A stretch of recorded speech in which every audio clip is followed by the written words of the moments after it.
성경은 보이지 않는 세계가 있다는 것을 말씀해요. 보이지 않는 세계가 보이는 모든 세계를 움직여 간다라는 것이죠. 보이는 모든 세계에는 반드시 그 보이는 현상을 움직이는 보이지 않는 배후가 있다라는 것입니다. 보이지 않는 세계, 보이지 않는 배후를 생각하지 못한 가운데에서 절대 보이는 모든 세계의 문제 하나하나를 풀어갈 수 없다라고 성경은 말씀하는 것입니다. 세상은 보이는 것만 보는 것이죠. 보이는 것밖에 보지 못하는 것입니다. 그러나 하나님을 믿는 사람은 보이지 않는 세계가 있다는 것을 아는 것입니다. 보이지 않는 힘이 있다는 것을 아는 것입니다. 보이지 않는 하나님의 인도하심을 볼 수 있는 영안이 열려진 삶이 믿는 성도의 삶이다라고 하겠어요. 보이지 않는 하나님의 보이지 않는 목적, 보이지 않는 하나님의 보이지 않는 이유가 있다라는 것입니다. 한 분 한 분을 향한 하나님의 뜻이, 하나님의 목적이 있다라는 말씀을 오늘 말씀으로 전달해 드리고 있는 거예요. 히브리서 11장 3절 말씀 제가 한 절 읽어드리면 믿음으로 모든 세계가 하나님의 말씀으로 지어진 줄을 우리가 아나니 보이는 것은 나타난 것으로 말미암아 된 것이 아니니라. 기독교는 근본을 다루는, 근본을 말씀하는 종교예요. 세상은 보이는 그 문제 하나의 이유를, 그 문제를 해결할 수 있는 방법, 당장의 그 하나하나를 중요하게 생각하고 그저 그 문제 하나에 집중해서 그 하나가 풀어지기만을 바라지만, 그러나 보이기에는 그 문제 하나이고 내가 생각하는 대로 그렇게만 풀려지기만 하면 될 것 같아 보여도 그러나 절대 그렇지 않다라는 것이죠. 보이지 않는, 우리가 알지 못하는 너무나 근본적인 큰 배후가 있다라는 것입니다. 모든 문제가 보이지 않는 영적인 세계와 다 연결되어 있다는 것을 우리가 실제적으로 기억할 수 있어야 하겠다라는 것입니다. 하나님은 크신 하나님, 사람은 너무나 작은 존재.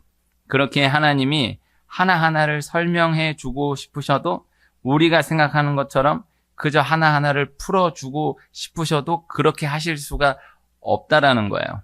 우리를 향한 하나님의 이유, 하나님의 선하신 목적이 있다라는 것. 그리고 하나님은 지금도 그렇게 오늘도 순간순간 우리를 그렇게 인도해 가고 계시다라는 것입니다. 성경은 사람의 모든 문제의 근원을 죄로 봅니다. 태초에 하나님이 우리를 창조하신 때에는 완전한 피조물이었던 우리 인간에게 죄가 들어오게 되면서 모든 문제가 시작되었다라고 말씀하고 있는 거예요. 그저 듣기에는 인간적으로는 선뜻 받아들이기 어려운 이야기일 수 있을지 모르나 우리의 모든 문제들, 우리가 일상에서 부딪히게 되는 모든 상황들 다 결국에는 죄로 연결되어 있다라는 것, 결국에는 다 영적인 문제이다라는 것을 기억해야 한다라는 것이죠. 영적인 세계를 전혀 인정하지 않는 가운데에서 모든 것은 영적으로 연결되어 있다라는 것을 받아들이기가 어려울 수 있고, 영적인 세계를 인정한다라고는 하지만 그것까지 또 다 영적인 거냐, 그것까지 다 영적인 거냐라고 생각할 수 있어요. 모든 것은 다 영적으로 연결되어 있다. 모든 것은 다 영적인 배후가 있다라는 것을 기억해야 한다라는 거예요. 로마서 3장 10절 말씀에 기록된 바 의인은 없나니 하나도 없으며, 그러나 하나님이 우리에게 그 아들 예수 그리스도를 보내주심으로, 예수 그리스도께서 우리를 위해 죽으시고 부활하심으로 그 모든 문제를 해결하셨다라는 것입니다.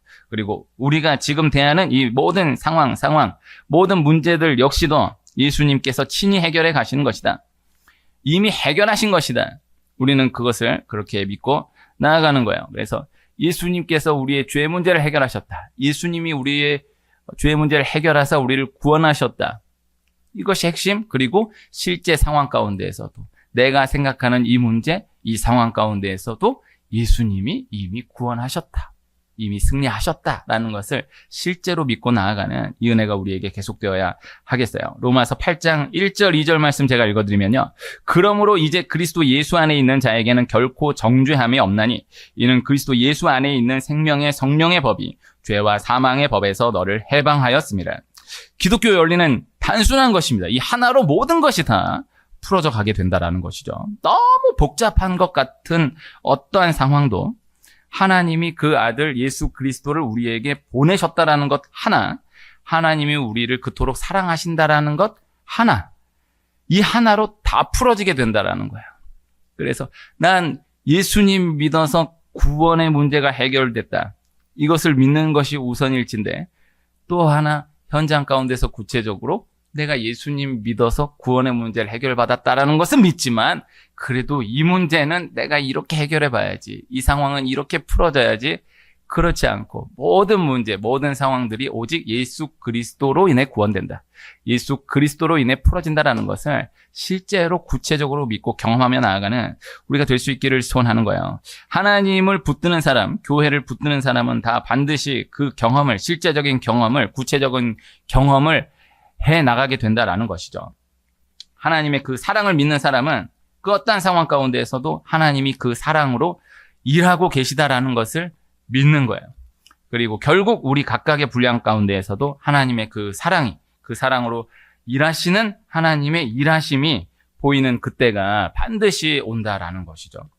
하나님이 우리를 사랑하신다. 하나님이 우리 한 분 한 분을 너무나 사랑하신다.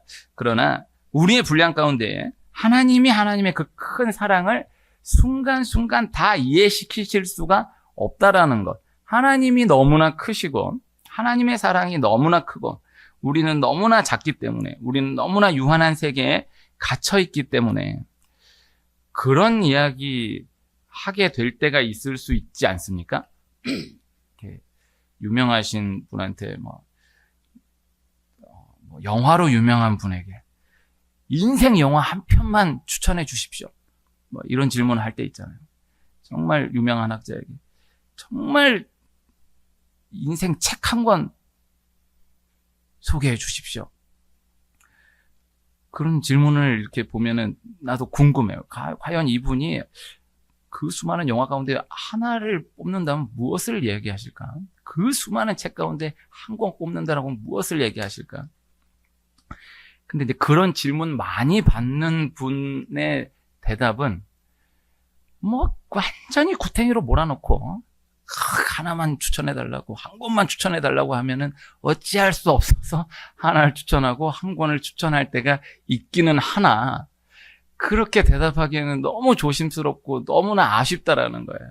그래서 그냥 이렇게 하나 딱 대답하는 게 오히려 너무 지엽적으로 이분에게 도움이 되지 않을 수 있겠다라는 생각에 너무 참 조심스럽다라는 거죠. 그럴 수 있잖아요. 이거 딱 대답해 주세요, 얘기할 수 있잖아요. 왜 이렇게 됐는지 설명해 주세요, 이렇게 우리가 기도하게 될 때가 있을 수 있잖아요. 그럼 하나님이 딱 명쾌하게 이거는 이거야, 이렇게 된 이유는 이것 때문이야 라고 딱 얘기해 주시면 너무 시원할 것 같은데, 근데 오늘 말씀으로 나누면 하나님이 그렇게 하기 싫어서가 아니라 그렇게 대답해 주실 수가 없어서다라는 거죠. 아이들에게 질문을, 이렇게 아이를 기르다가 질문을 받고 질문을 대답을 해주면서 지내다 보면, 저희 애들은 이제 그래도 좀 컸는데 아기 때 이렇게 질문을 하면 질문을 딱 하는데 그 질문을 내가 대답을 해줘야 되겠는데 이 질문에 대한 대답을 어디서부터 어떻게 끌어가지고 이걸 대답해 줘야 될지를 알지 못하겠는 경우가 참 많아요. 제 가장 구체적 경험 중에 하나는 교회 학교를 담당할 때 예수님이 동정녀 마리아에게서 탄생하셨다. 예수님이 동정녀 마리아에게서 탄생하셨다라는 뜻이 뭐고 그것을 믿는다라는 게 뭐냐. 그러면은 그 애는 아기가 어떻게 생기고 태어나는지도 알지 못하는데 동정녀 마리아에게서 탄생하셨다라는 것까지 얘기해 주려고 하면은 이게 한도 끝도 없는 거, 어디서부터 어떻게 설명을 해줘야 돼요. 근데 이런 원리의 때가 너무 많은 거죠. 그래서 하나님이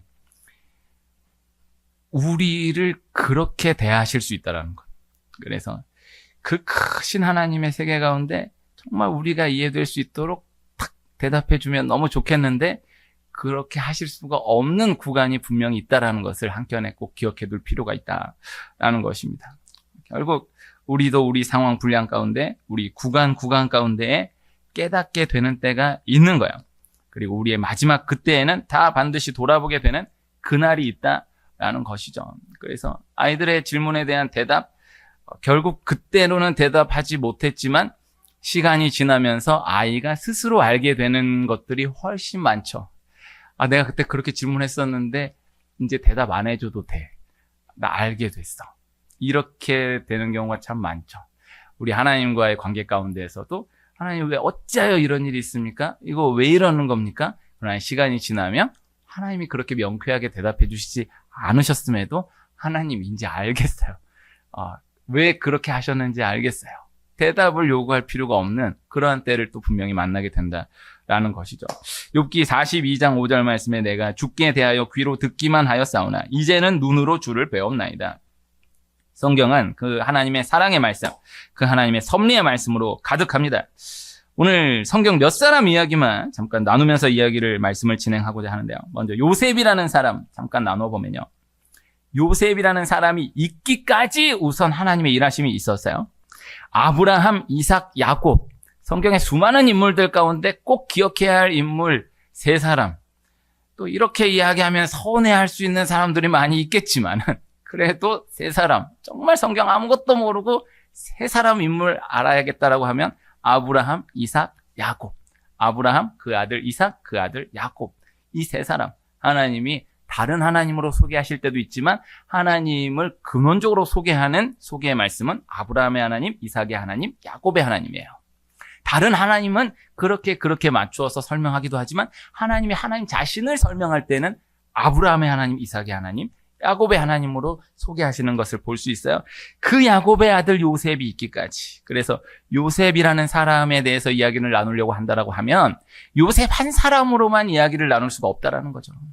아브라함, 이삭, 야곱이 다뤄지지 않은 가운데에서는 요셉 이야기를 나눌 수가 없어요. 요셉의 편에서 요셉이 있기까지의 하나님의 일하심이 있었다라는 것을 기억해야 하는 것이고요. 요셉이 아브라함에게 주신 하나님의 약속을 아브라함에게 직접 듣지는 못했지만 아브라함에서 이삭으로, 이삭에서 야곱으로, 그리고 야곱에서 요셉으로 그 과정을 지나는 가운데 전수받아 그 하나님의 약속을 들어 기억하고 있었다라는 것입니다. 그리고 아직 아무것도 모르는 요셉에게 하나님이 꿈을 주세요. 꿈꾸게 하세요. 그런데 결국 그 꿈으로 인하여서 형들에게 더 미움을 받아서 애굽의 종으로 팔려가게 되는 거예요. 그리고 그곳에서 보디발 집에 종살이를 하게 되는 것이죠. 그리고 보디발 집에서 종살이 하다가 가정 총무의 역할까지 감당하다가 보디발 아내의 유혹을 거절함으로 억울하게 감옥에 갇히게 되게 되는 것입니다. 그리고 그곳에서 그래도 그 상황 가운데에서 너무나 감사하게 술 맡은 관원장을 만나서 풀려날 수 있는 기회를 갖게 되는 거예요. 그러나 그 사람이, 그 술 맡은 관원장이 풀려나고 나서 요셉을 잊어버리는 거예요. 이게 참 허무한 순간이에요. 요셉을 기억해서 요셉 감옥에 요셉이라는 애가 있는데 걔 좀 풀어주세요. 그냥 걔 좀 풀어줘 라고 한마디만 해줬으면 풀어졌을 텐데 왜 잊어버렸는지 설명하지 않지만 그 정도 급 되는 사람이니까 바빴겠죠. 어쨌든 요셉을 잊어버려요. 그러나 그 이후에 2년의 시간이 지나서 애굽 왕 바로의 꿈을 풀어주게 되면서 감옥에서 풀려남과 동시에 한순간에 애굽의 총리로 세워지게 되는 거예요. 그곳에서 곡식을 구하러 온 형들을 만나서 이후에 총리인 자신이 요셉이다라는 것을 밝히며 말씀한 말씀이 창세기 45장 5절 말씀, 당신들이 나를 이곳에 팔았다고 해서 근심하지 마소서, 한탄하지 마소서, 하나님의 생명을 구원하시려고 나를 당신들보다 먼저 보내셨나이다. 너무너무 아름다운 말씀이에요. 제가 세례 입교 교육하면서 요 말씀 이렇게 나눌 때 몇 번 경험했었는데 오늘 이 짧은 시간에 이걸 다 전달하기가 어려워서 이 말씀을 처음 대하는 사람은 너무 놀라는 거예요. 경험이 몇 번 있는 거예요. 이곳에 나를 팔았다고 해서 근심하지 마소서, 한탄하지 마소서, 하나님이 생명을 구원하시려고 나를 당신들보다 먼저 보내셨나이다. 그러니까 형들이 나를 이곳에 판 게 아니다라는 거예요. 하나님이 형들을 통해서 나를 이곳에 먼저 보내셨다라는 거예요. 요셉이 그렇게 고백하는 거예요. 요셉이 참 착하다라고 생각할 수 있지만 그러나 그 말씀 안으로 들어가서 생각해보면 요셉은 진심으로 하나님의 섭리, 하나님의 인도하심을 깨달아 고백한 거예요. 그래, 형들이 날 판 게 아니야. 하나님이 형들을 통해 나를 보내셨다라고 좋게 생각하자가 아니라 그곳에서 10년, 3년, 13년의 그 억울한 세월을 지나는 동안에 그리고 총리가 되어서 또 풍년 7년을 지나 흉년 2년째를 맞이하여 형들을 그 흉년 가운데 다시 만나는 그 상황을 바라보면서 하나님이 나를 보내신 것이다. 이렇게 고백하게 될 수밖에 없었다라는 것이죠. 그래서 이것은 자신이 반드시 애굽의 총리가 될 것이다라고 생각을 가졌던 것은 절대 아니었지만은요. 그러나 요셉 그 상황 가운데에서 보디발의 집에서 감옥에서 그렇게 끝나지 않을 것이다라는 확신이 있었다라는 거예요. 이것은 한켠에 꼭 기억해 둘 필요가 있는 거예요. 보디발의 집에서 종살이로 끝나지 않을 것이다라고 믿었던 것이고 억울하게 감옥에 갇혀 있으면서도 그렇게 감옥에서 끝나지 않을 것이다라고 믿었던 거예요.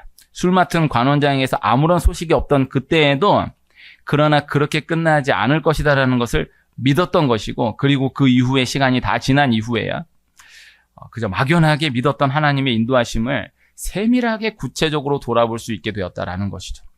분명히 믿었지만 이해는 되지 않았던 하나님의 일하심의 이유 하나하나를 다 깨닫게 될 수 있었다라는 것입니다. 아브라함 때로부터 이어져 왔던 자신이 어린 시절부터 아버지 야곱에게로부터 계속해서 들어왔던 하나님의 약속이 이루어지기 위해서 하나님이 선택하신 방법이 이것이었구나.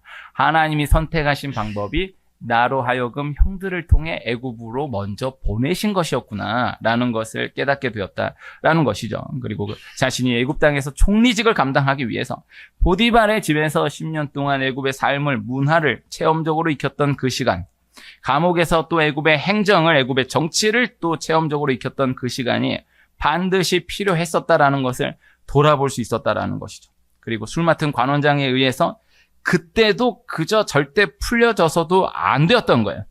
요셉은 애굽의 바로 앞에 섰어야 했던 거예요. 어느 것 하나 하나님의 이유가 없었던 것이 없었다라는 거죠. 그러나 그 상황 가운데에서 하나님은 말씀하시지 않았어요. 너가 왜 지금 억울하게 보디발 집에서 종살이를 하고 있냐면, 너가 왜 지금 감옥에서 옥살이를 하고 있냐면, 너가 왜 술 맡은 관원장이 풀어준다고 해놓고도 왜 소식이 없냐면 이러이러한 이유 때문이야 라는 것을 말씀하시지 않았고 또 한편 돌아보는 관점에서는 말씀하실 수 없었다라는 거죠. 그러나 요셉이 한순간에 다 깨닫게 되는 거예요. 아, 이러한 이유였구나. 그리고 그때는 하나님이 말씀하실 수 없으셨겠구나. 이것을 돌아보게 되었다라는 것입니다. 요셉의 말씀 한 절만 더 읽어드리면 창세기 50장 20절 말씀에 당신들은 나를 해하려 하였으나 하나님은 그것을 선으로 바꾸사 오늘과 같이 많은 백성의 생명을 구원하게 하시려 하셨나니. 하나님이 요셉의 형들이 하나님의 섭리를 믿고 요셉을 팔았다고는 절대 볼 수 없죠. 그러나 하나님이 오늘과 같이 많은 백성의 생명을 구원하시게 하기 위하여서 이렇게 진행하신 것이다. 그 해하려 하신 그것을 선으로 바꾸신 것이다 라고 고백한 거예요. 오늘 함께 읽은 말씀이 로마서 8장 28절. 우리가 알거니와 하나님을 사랑하는 자 곧 그의 뜻대로 부르심을 입은 자들에게는 모든 것이 합력하여 선을 이루느니라. 성경에 한 절 꼽는다라고 하면은 요한복음 3장 16절. 세례 입교한다라고 하면 성경에 만절이 넘는 그 절들을 어떻게 다 알겠습니까만은 한 절 꼭 한 절 외워야 한다면 요한복음 3장 16절. 요한복음 3장 16절은 다 외워야 돼요. 제가 연세가 90 넘으신 어른하고 요한복음 3장 16절 4시간 동안 붙들고 외우게 했던 기억이 참 소중한 기억으로 남아있어요. 이 사람아, 내가 지금 나이가 몇인데 이걸 어떻게 외우라는 거냐고 하시더라고요. 하실 수 있다고 했는데 어이 기어이 결국 외웠어. 요한복음 3장 16절을 외우니까 이분이 너무 행복해하는 거예요. 외웠다고. 너무 좋아하는 거예요. 좀 능력이 되는 거예요. 한 절을 더 꼽는다라고 하면 또 수많은 말씀들이 있겠지만 오늘 그래도 하나님께 한 절 참 부담 없이 또 좋은 마음으로 다룰 수 있다라고 하면 로마서 8장 28절 기억하면 좋은, 한켠에 간직해두면 참 좋은 모든 것이 합력하여 선을 이루느니라. 알 수 없는 모든 이야기들, 또 내가 잘못했던 모든 것들까지도 하나님 합력하여 선을 이루신다. 지금 너무 안 좋은 상황일 것 같지만 그러나 이로 인한 하나님의 계획하심이 있어. 내가 실수하고 내가 잘못해버렸지만, 내가 일을 완전히 망쳐놓았지만, 그러나 그래도 하나님 꼭 붙들고 나아가면 이조차도 내 죄악까지도 합력하여 선을 이루시는 하나님의 손길을 반드시 보게 될 거야. 이 믿음이 있는 거예요. 하나님이 바꾸어 가신다. 합력하여 선을 이루어 가신다라는 것입니다. 그다음 모세를 잠깐 나누면요. 모세가 남자아이라면 다 죽었어야 할 그때에 태어나요. 그 이유가 있었던 거예요. 강물에 버려져서 바로의 공주에 의해 건짐받았어요. 그 이유가 또 있었던 거예요. 그곳에서 왕자로 살면서도 어머니 요게벳에 의해 히브리인으로서의 교육을 받았어요. 그 이유가 또 있었던 거예요. 이후의 시간 40세가 되어서 광야로 도망하여서 40년의 시간을 또 지났는데 그 역시도 이스라엘의 지도자로서의 사명을 감당하기 위해 40년 동안 자기는 도망한 시간으로 생각했는데 그러나 지도자로서의 사명 감당하기 위한 준비의 시간이었다라는 것을 돌아보게 되었다라는 것이죠. 어느 것 하나 이유가 없었던 것이 없었다라는 것입니다. 하나님의 위대한 구원의 역사를 위하여서 모세라는 연약한 한 사람을 선택하시사 놀랍게 하나하나 일일이 섭리해 가신 하나님의 인도하심을 돌아보게 하셨다라는 것이죠. 다윗을 잠깐 또 나누어 본다라고 하면 다윗 역시 숨겨진 작은 마을에 불과했던 베들레헴에서 태어나는데 베들레헴에서 태어난 이유가 있었어요. 베들레헴의 이세의 막내 아들로 태어났어요. 역시 또 그 이유가 있었어요. 목동으로 양을 쳐요. 목동으로 양을 쳤던 또 그 이유가 있었어요. 후에 사무엘을 통해 왕으로 기름 부음을 받고서도 광야에서 사울과 온 나라에 쫓겨다녔던 그 긴 시간들이 그때로서는 이해되지 않는 그저 억울하고도 억울한 시간들이었지만 그러나 시간이 지나 이스라엘의 실제 왕이 된 이후에야 그 모든 시간들 한순간순간이 이유가 없던 때가 없었다라는 것을 돌아보게 되는 거죠. 다윗이 왕이 된 이후에 전쟁을 한 번도 패배하지 않습니다. 다 승리합니다. 하나님의 은혜이고 하나님의 역사입니다. 그러나 말씀 안에서 한 번 또 생각을 해보면 다윗은 홀로 10년을 넘게 광야를 온몸으로 비비며 다 도망 다녔기에 그 지형을 훤히 알고 있는 거예요.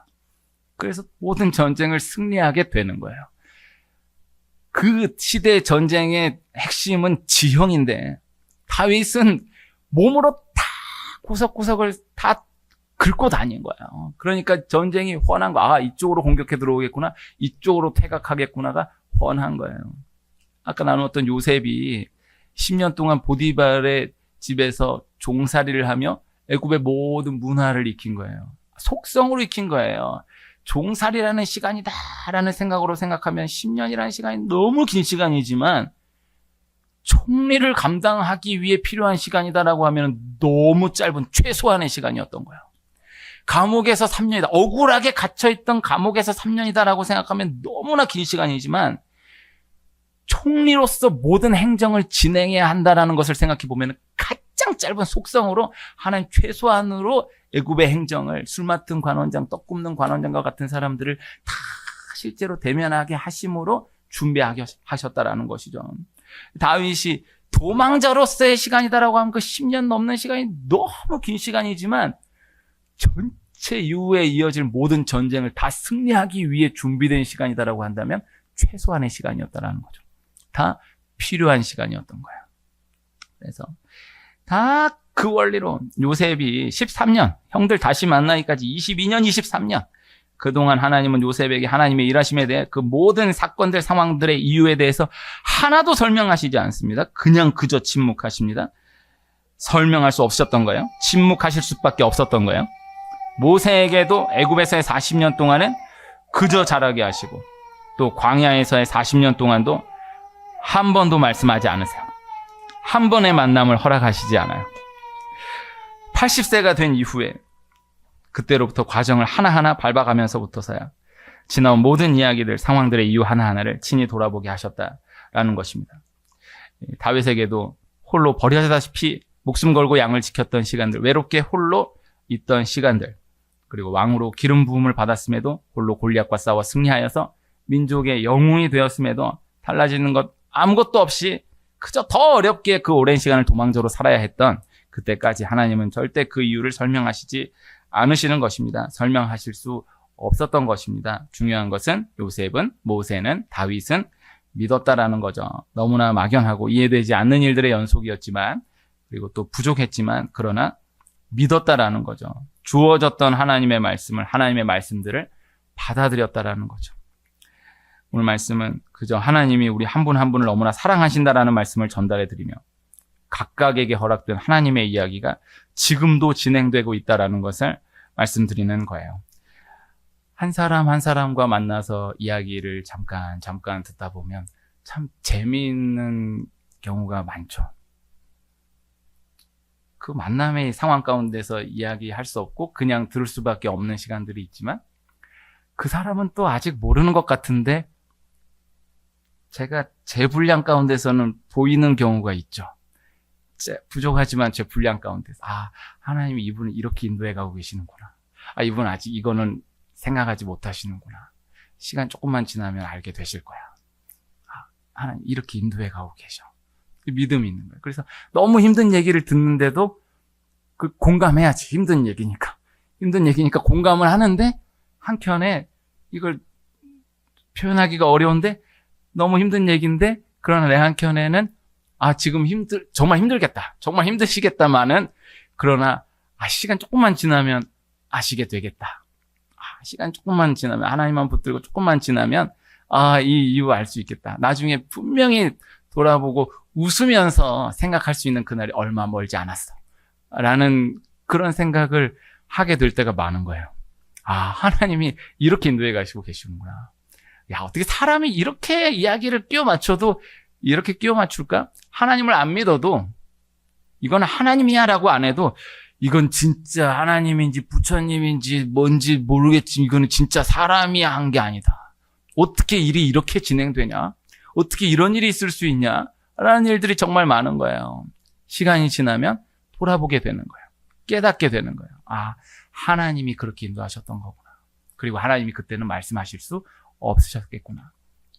하는 것을 돌아본다는 거죠. 고린도전서 13장 12절에 우리가 지금은 거울로 보는 것 같이 힘이 하나 그때는 얼굴과 얼굴을 대하여 볼 것이요 지금은 내가 부분적으로 아나 그때에는 주께서 나를 아신 것 같이 내가 온전히 알리라. 그 어떤 상황 가운데에서도 결국 하나님의 목적, 하나님의 이유가 발견되는 때가 옵니다. 그 어떤 것도 우연은 없다라는 것입니다. 우리 각각의 분량 가운데 오직 나 한 사람에게만 특별하게 역사하시는 하나님의 섭리하심, 하나님의 계획하심을 발견하게 되는 때가 반드시 와요. 하나님의 사랑이 체험적으로 발견되는, 하나님의 이유, 목적이 체험적으로 발견되는 은혜가 있기를, 계속해서 하나님을 믿는 믿음으로 그 모든 과정 하나하나를 계속해 넘어가는 축복이 있기를 축복합니다.